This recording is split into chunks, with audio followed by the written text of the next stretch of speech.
A man had just taken a sip of mineral water during his flight when he was horrified to find his nails had turned black. The doctor, with years of medical experience, immediately recognized this as a sign of severe hypoxia. Before he could recover, the water bottle in his hand had been deformed by the turbulence. The flight attendant noticed the abnormality and returned to her seat to instruct passengers to fasten their seatbelts. As she spoke, the water in the cup suddenly floated mid-air,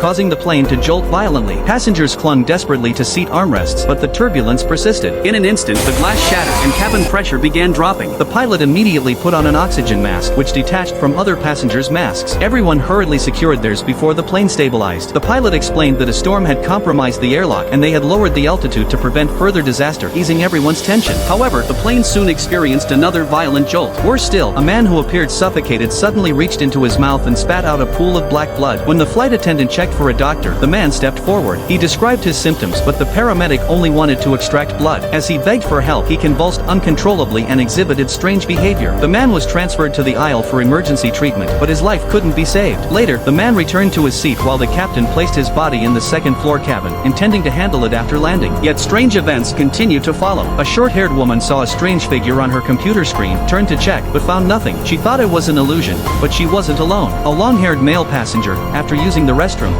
quietly went to the second-floor cabin instead of returning to his seat. He had his eye on the victim's watch, stole it and took a picture with him, but as he was recording, the man suddenly moved.